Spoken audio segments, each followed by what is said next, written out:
Notebook provision act ১৯৮০ অনুযায়ী note বা guide বই বিক্রি নিষিদ্ধ।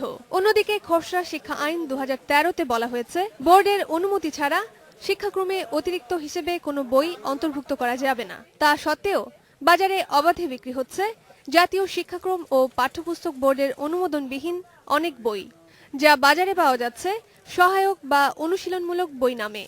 যদি একবারে পুরোপুরিভাবে নিষিদ্ধ করতে পারে, কোম্পানিরা বন্ধ করে পড়া বন্ধ করতে পারে, আমরাও বিক্রি করব না, সমস্যা কি? কোম্পানি করতেছে, আমরা বিক্রি করতেছি। কি বই কেনা হলো?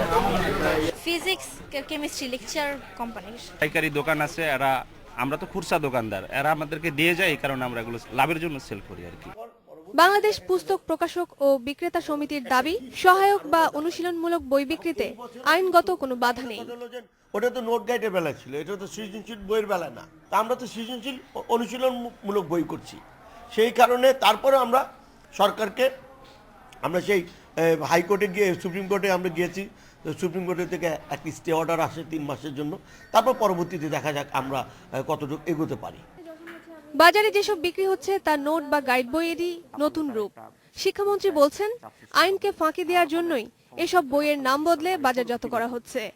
ঠকামি বইটার মধ্যে বিক্রি করে ফেলবে ওরা, এবং তারা ব্যবসার জন্য আমাদের প্রতারণা করতেছে, ছেলে মেয়েদের ঠকাচ্ছে, কোর্টের এই যে স্থগিতাদেশের ৩ মাসের সুযোগ নিয়ে ব্যবসাটা করে ফেলতেছে।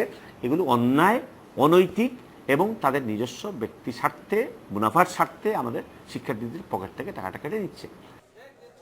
শিক্ষামন্ত্রী আরও জানান, খসড়া শিক্ষা আইন ২০১৩ পাশ হলে বোর্ডের অনুমোদনবিহীন অতিরিক্ত বই বিক্রি নিষিদ্ধ করা সহজ হবে। Rokeya Lita, Independent News, Dhaka.